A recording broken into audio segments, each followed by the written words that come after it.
அனைவருக்கும் வணக்கம். இது போர் தொழில். உடைந்த நாற்காலிகள், சிதறிய மது பாட்டில்கள், ரசிக வெறியின் உச்சம், தமிழகமே அச்சம், வீணாய்ப்போன விஜய் மாநாடு, இதை பற்றி தான் இன்னைக்கு நாம் பார்க்க இருக்கிறோம்.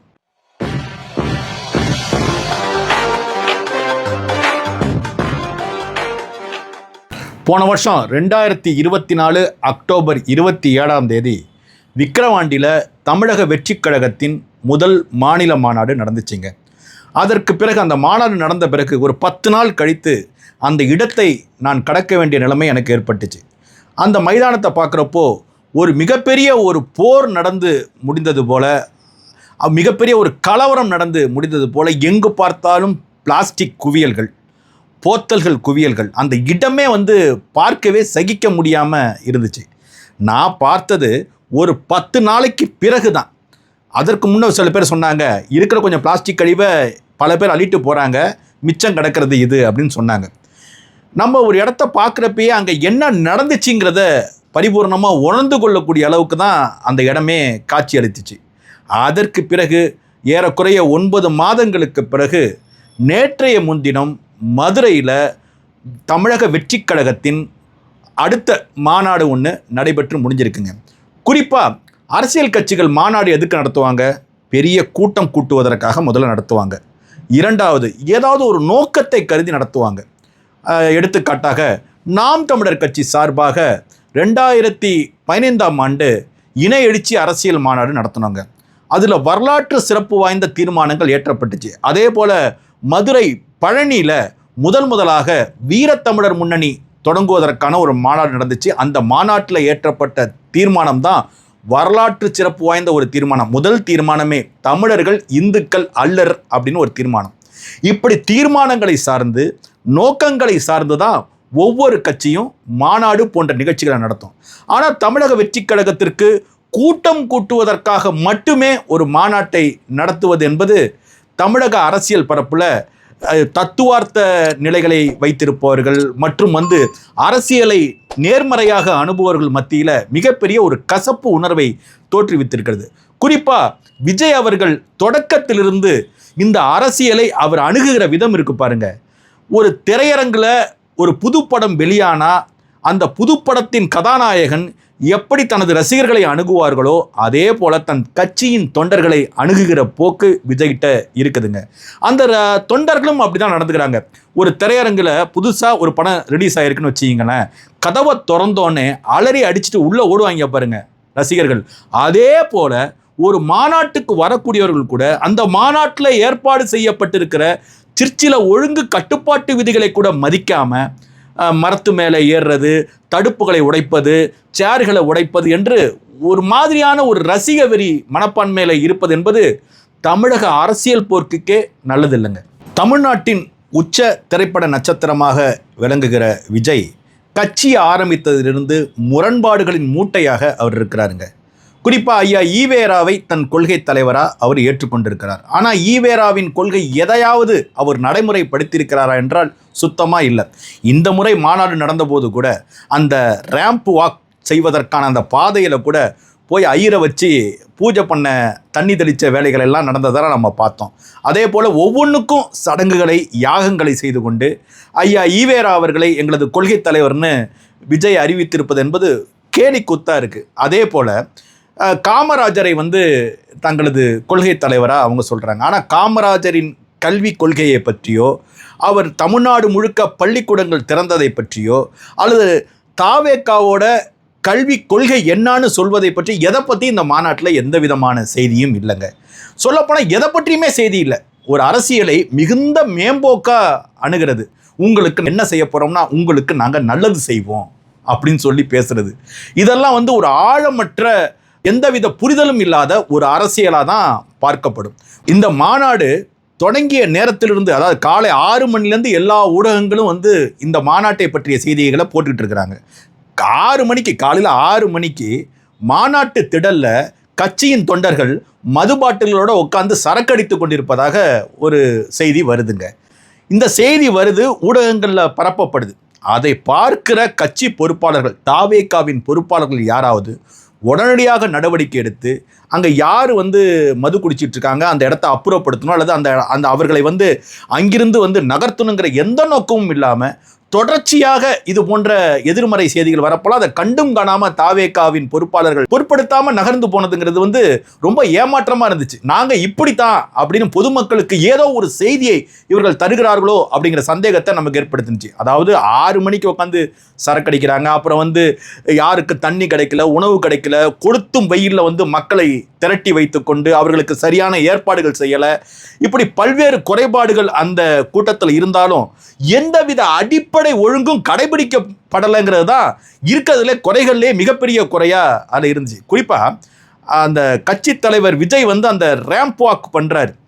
ஒரு படத்தில் தொடக்க காட்சியில் விஜயோட எல்லா படத்துலையும் ஒரு பாட்டில் வந்து விஜய் அறிமுகமாறு, ரஜினி படத்தில், விஜய் படத்தில், தமிழ்நாட்டின் உச்ச நட்சத்திரங்கள் படங்களில் பார்க்குறப்ப ஒரு பாடல்களோட கதாநாயகர்கள் அறிமுகமாகும். அதே போல் இந்த மாநாட்டிலையும் விஜய் வந்து ஒரு பாடலை ஒலிக்க வைத்து கொண்டே அவர் மேடைக்கு வந்த விதம்லாம் இருக்கு பாருங்க, அக்மார்க் சினிமாத்தனம். இந்த சினிமாத்தனத்தின் மூலமாக விஜய் எதை நிறுவ விரும்புகிறார் என்றால், தமிழ்நாட்டில் ஒரு 30-40 ஆண்டுகளுக்கு முன்னாடி எம்ஜிஆர் காலத்தில், சிவாஜி காலத்தில் இருந்த ரசிக மனப்பான்மையை மீண்டும் தமிழ்நாட்டில் நிலைநிறுத்த விஜய் விரும்புகிறார்.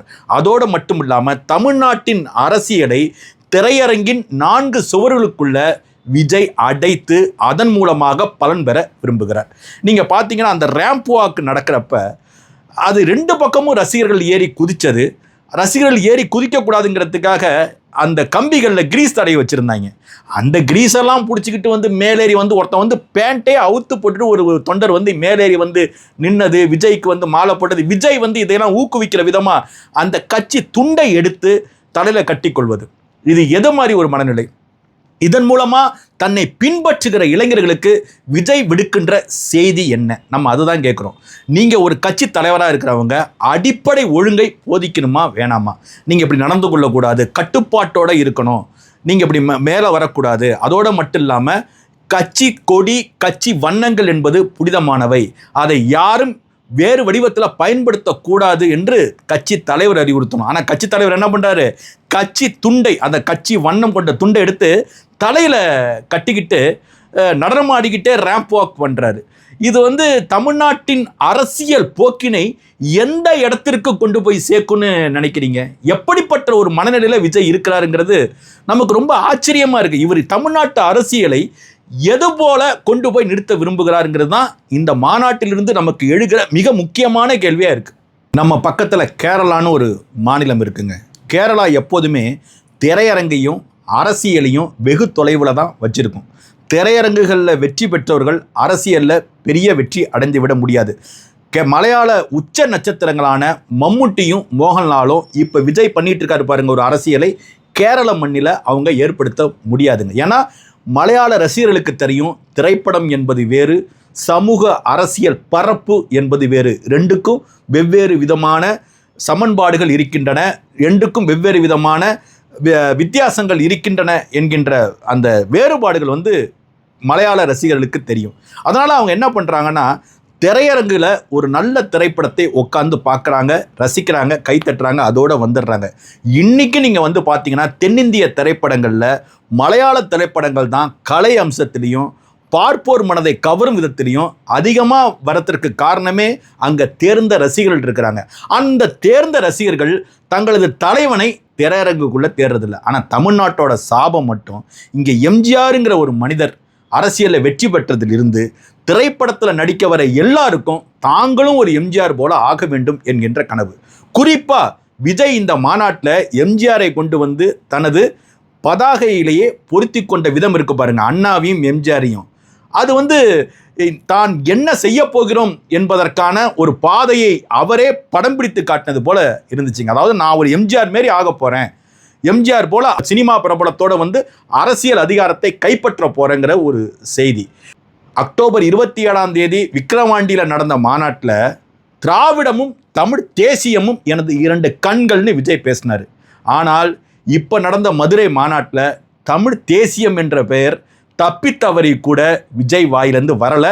தமிழ் தேசியம் ஏறக்குறைய தமிழக வெற்றி கழகத்திலிருந்து அப்புறப்படுத்தப்பட்டு விட்டது. இது தமிழ் தேசியத்திற்கு கிடைத்திருக்கின்ற ஒரு நல்ல வாய்ப்பு. நல்ல வேளை தமிழ் தேசியம் பிழைத்து கொண்டது. மாநாட்டில் பேசின யாராவது இந்த அரசியலை நேர்மறையாக அணுகுவார்களா என்று நான் பார்த்துக்கிட்டே இருந்தேன். அந்த நிர்மல் குமாரா அவர் பேசுகிறப்பையும் ஒரு எந்த விதமான அவரோட பேச்சிலையும் சுவாரஸ்யம் இல்லை. நான் ஆதவ் அர்ஜுனோட பேச்சையை உன்னிப்பாக கவனித்து பார்த்தேன். அவர் சில வரலாற்று செய்திகளை மட்டும் சொல்லிட்டு அதன் வழியாக தன் கட்சி என்ன செய்ய போகுதுங்கிறத சொல்லாமல் மறைச்சிட்டு அவரும் பேச்சை அப்படியே விட்டுட்டார். விஜய் தனது பேச்சை அமைத்து கொண்ட விதம்ங்கிறது முற்றிலுமாக ஒரு கட்டமைக்கப்பட்ட பேச்சு போல இல்லாமல் ஸ்கிரிப்டை முன்னாடி பின்னாடி மாற்றி படித்தது போல தான் இருந்துச்சு. ஏன்னா விஜய் சொன்ன அந்த சிங்கம் கதை இருக்கு பாருங்க, அது அபத்தத்தோட உச்சம். காட்டை பற்றியும் சூழலியல் பற்றியும் விலங்குகளை பற்றியும் தெரியாதவங்க தான் இது போல சிங்கம், அணில், முயல் போன்ற கதைகளை சொல்லிக்கிட்டு இருப்பாங்க. ஆனால் காட்டை பற்றி நன்றாக தெரிந்தவர்கள், சூழலியலை பற்றி நன்றாக தெரிந்தவர்கள், விலங்குகளை பற்றி நன்றாக தெரிந்தவர்கள் இது போன்ற கதைகளை உதாரணமாக சொல்வதற்கு முன்பாக 1000 முறை யோசிப்பார்கள். எதற்காக சிங்கம் என்கின்ற ஒரு விலங்கை பற்றி விஜய் பேசினார்னா, ஒரு பக்கம் அடிக்கடி புலி என்கின்ற சொல்லை அந்த விலங்கை பற்றி அண்ணன் சீமான் பேசுவதற்கு போட்டியாக இவர் பேசினதா நம்ம எடுத்துக்கலாம். ஆனால் அண்ணன் சீமானை நகல் எடுப்பதற்கு விஜய் முயன்றுவது அவரோட விருப்பம். ஆனால் அண்ணன் சீமான் சொன்ன அதே ஒரு குட்டி கதை, அந்த விதை நெல் கதை, அது நாம் தமிழர் கட்சி பரப்புல அடிக்கடி பேசப்படுகிற, உதாரணமாக காட்டப்படுகிற ஒரு கதை.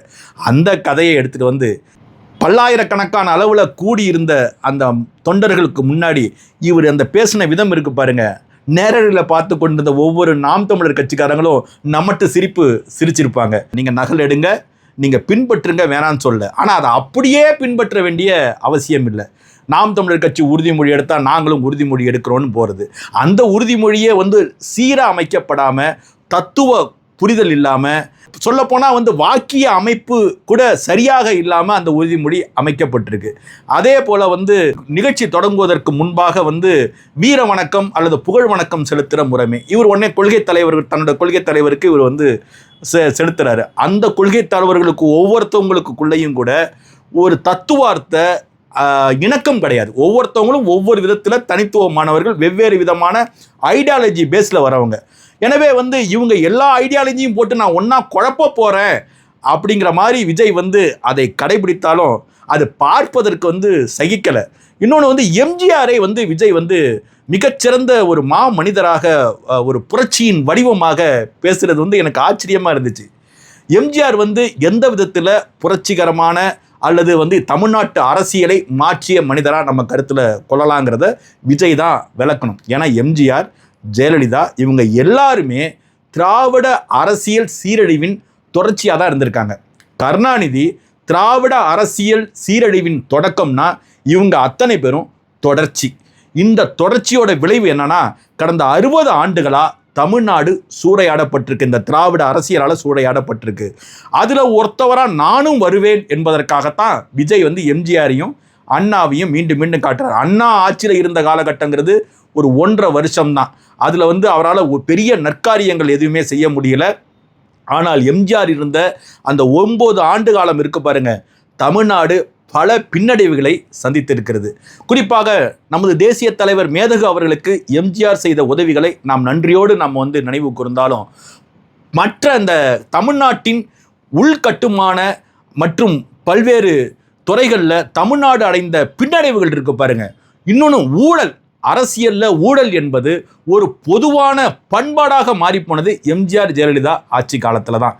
கருணாநிதி தொடங்கி வச்சாரு, எம்ஜிஆர் அதை விரிவு செய்தார், ஜெயலலிதா அதை பண்பாடாக பொது புத்தியாகவே ஊழலை மாற்றினார். கருணாநிதியோட குடும்ப அரசியலை பற்றி விஜய் பேசுகிறாரு.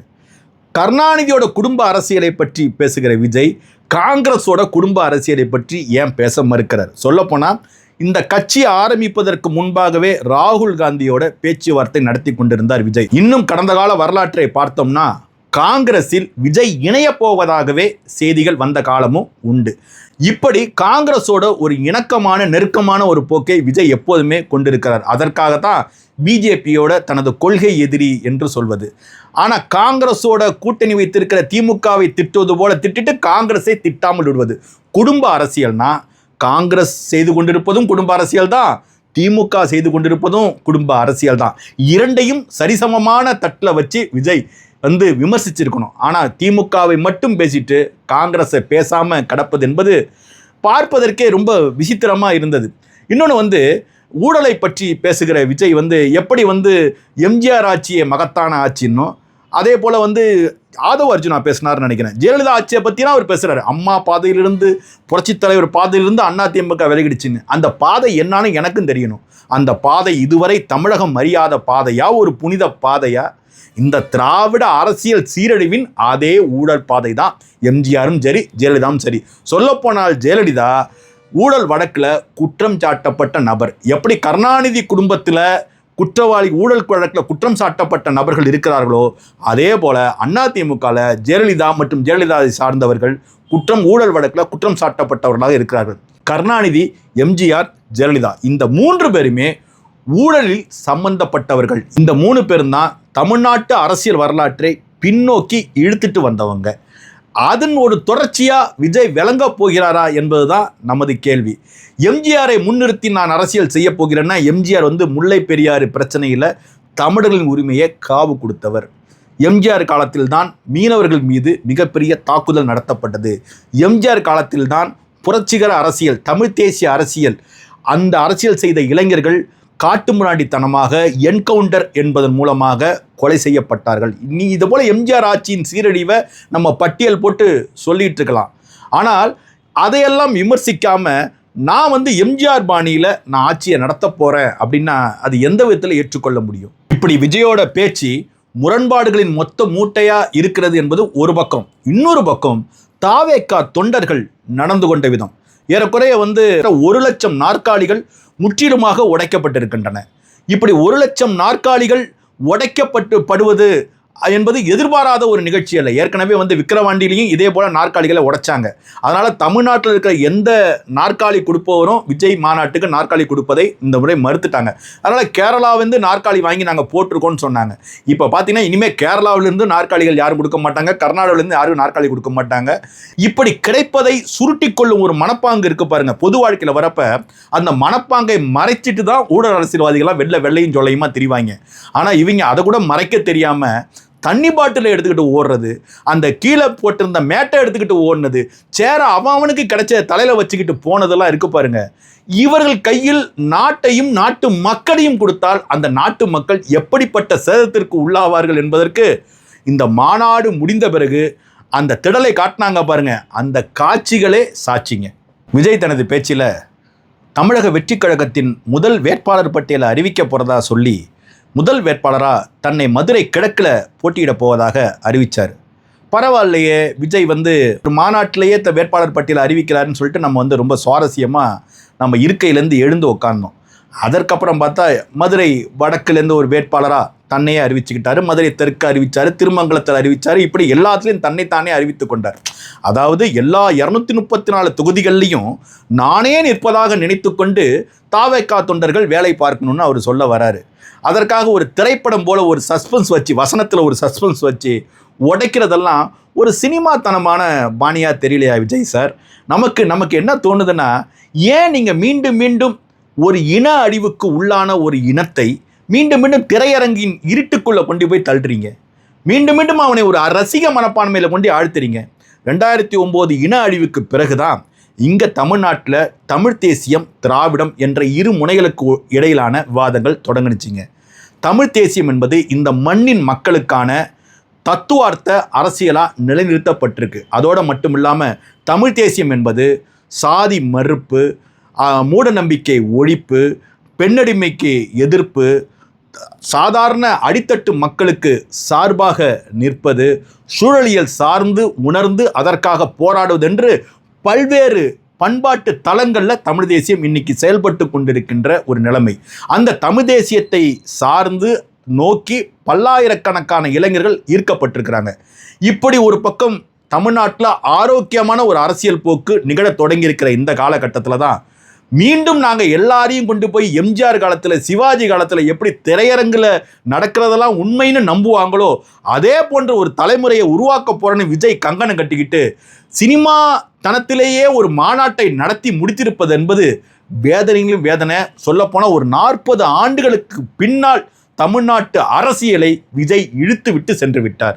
இங்கே ஒரு கட்சி தொடங்குறப்பயே தத்துவார்த்த புரிதலோடு தொடங்கி அதற்கான வகுப்புகள் நடத்தப்படணும். நான் தாவேக்காவோட முதல் விக்கிரவாண்டி மாநாடு முடிஞ்சப்பயே நான் ஒரு அறிவுறுத்தினேன், கட்சி வகுப்புகள் நடத்துங்க, உங்களுக்குன்னு ஒரு தத்துவத்தை உருவாக்குங்க. இப்போ எம்ஜிஆரை அவங்க தத்துவார்த்த முன்மாதிரியாக சொல்கிறாங்க. எம்ஜிஆர் சொன்னது என்ன தெரியுங்களா? அண்ணாயிசம்னு சொன்னார். நிருபர்கள் கேட்குறாங்க, அண்ணாயிசம்னா என்னங்க? அண்ணாயிசம்னா அண்ணா சொன்ன கொள்கைகளின் கூட்டு தொகுப்புன்னு எம்ஜிஆர் குழப்பி விட்டார். பெரியாரும் அண்ணாவும் சொன்னதெல்லாம் சேர்த்து அண்ணாயிசம்னு இவரே ஒன்று உருவாக்குனார். ஆனால் கடைசி வரைக்கும் அண்ணாயிசம் என்றால் என்ன என்பதை பற்றி எம்ஜிஆர் எங்குமே விளக்கலை. அதற்கான புத்தகங்களோ தரவுகளோ இதுவரைக்கும் நமக்கு கிடைக்கல. ஆனால் எம்ஜிஆரை முன்மாதிரியாக கொண்டிருக்கின்ற விஜயாவது அதிலிருந்து அந்த பாதையிலிருந்து மாறி ஏதாவது போன முறை என திராவிடம் தமிழ் தேசியம் எனது 2 கண்கள்னு தத்துவார்த்த சொல்லாடல்களை இவர் பயன்படுத்தினார்ல, இந்த மாநாட்டில் அந்த தத்துவார்த்த சொல்லாடல்களுக்கு விளக்கத்தை கொடுப்பாரு. அல்லது இந்த கட்சி மற்ற கட்சிகளுக்கு எப்படி மாற்றா இருக்க போது, தமிழ்நாட்டில் இருக்கக்கூடிய எல்லா பிரச்சனைகளுக்கும் எந்த வகையில் தீர்வை சொல்ல போகிறது என்பதையெல்லாம் அரசியல் பார்வையாளர்கள் ரொம்ப ஆர்வமாக கவனிச்சாங்க. அத்தனை பேருக்கும் அதில் ஏமாற்றம் தான் மிஞ்சினுச்சுங்க. ஐயா நல்லக்கண்ணு அவர்களின் பேரை விஜய் தனது பேச்சில் குறிப்பிட்டாருங்க. ஐயா நல்லக்கண்ணு அவர்கள் இன்றும் வாழுகின்ற நேர்மையான அரசியல் முறைமைக்கு ஒரு சாட்சியாக இருக்கிறார். நல்லக்கண்ணு அவர்களை விஜய் போய் பார்த்தாரா அல்லது பார்த்தது இல்லையான்னு எனக்கு தெரியாது. ஆனால் விஜய்க்கு ஸ்கிரிப்ட் எழுதி கொடுத்தவர் நல்லக்கண்ணு ஐயாவோட பேரை குறிப்பிட்டிருக்காரு. அதாவது நல்லக்கண்ணு ஐயாவை தோற்கடித்தது யார்? சினிமாக்காரர்களா, அரசியல்வாதிகள் தானே அப்படின்னு விஜய் ஒரு கேள்வி எழுப்பினார்.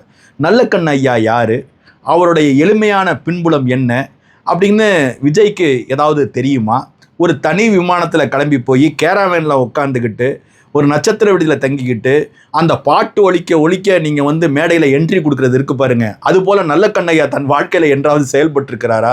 நீங்கள் செய்கிற சினிமாத்தனங்களுக்கும் நேர்மையின் எளிமையின் சாட்சியாக இருக்கக்கூடிய நல்லக்கண்ணுக்கும் என்னங்கய்யா சம்பந்தம் இருக்குது? எதற்காக நல்லக்கண்ணையாவை பேரை அந்த கூட்டத்தில் நீங்கள் சொன்னீங்கிறது விஜய் தனது பேச்சை ரொம்ப மேம்போக்கா மேல்மட்ட அளவிலேயே வகுத்து கொண்டார் என்பது எனக்கு ரொம்ப ஆச்சரியமாக இருந்துச்சு. குறிப்பாக மீனவர் பிரச்சனையை பற்றி அவர் பேசினார். மீனவர் பிரச்சனையை பேசிட்டு காங்கிரஸை பற்றி எதுவுமே பேசாமல் இருக்கிறார். ஏன்னா 830 மீனவர்கள் படுகொலை செய்யப்பட்டார்கள் என்று உக்கிரமான மொழியில் கடுமையாக பேசின விஜய் அவர்கள் அந்த 830 மீனவர்களும் அதில் பெரும்பாலானோர் காங்கிரஸ் ஆட்சி காலத்தில் தான் படுகொலை செய்யப்பட்டார்கள் என்பதை வசதியாக மறந்துவிட்டு கடந்து விட்டார். அதோடு மட்டும் இல்லாமல் கச்சத்தீவு மீட்பு அப்படின்னு போகிற போக்கில் கச்சத்தீவு மீட்பு எதற்காக மீட்கணும்? அந்த சர்வதேச எல்லைக்கோடுங்கிறது எங்கே இருக்குது? அந்த சர்வதேச எல்லைக்கோட்டை ஒவ்வொரு முறையும் தமிழக மீனவர்கள் தெரியாமல் தாண்டிடுறாங்க. அதனால் சிங்கள இராணுவம் அவர்களை கைது செய்கிறது. இந்த சர்வதேச எல்லைக்கோட்டை தமிழக மீனவர்கள் தாண்டாத அளவிற்கு இந்திய இராணுவம் பாதுகாக்கணும், அங்கே ரோந்து போகணும். அது போன்ற எந்த விதமான இந்த பிரச்சனைக்கு அடிநாதமாக இருக்கக்கூடிய தீர்வுகளை பற்றி சொல்லாமல் போகிற போக்கில் கச்சத்தீவு மீட்பு, நீட்டு விலக்கு என்று ஏதோ மாதிரி பேசிக்கிட்டு போனதெல்லாம் தமிழ்நாட்டு அரசியலை ஆழமாக பார்க்கும் பார்வை விஜய்க்கு இல்லை அப்படின்னு நமக்கு தோணுது. இதன் மூலமாக நம்ம விஜய்க்கு சொல்ல வர்றது என்னன்னா, நீங்கள் அரசியலை உற்று நோக்கி கவனியுங்கள். முதல்ல உங்கள் வீட்டை விட்டு வெளியே வாருங்கள், உங்கள் கேராவேனை விட்டு வெளியே வாருங்கள்.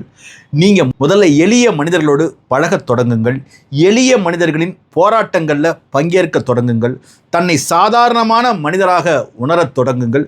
பிறகு அரசியல் பேசுங்கள். தத்துவார்த்த முறையில் உங்கள் தொண்டர்களுக்கு அரசியலை கற்றுக் கொடுங்கள். அவர்களை சரியான பாதையிலே அழைத்து செல்லுங்கள். பிறகு தமிழ்நாட்டு அதிகாரத்தை பற்றி பிடிக்கின்ற கனவையெல்லாம் பிறகு வச்சுக்கலாம்.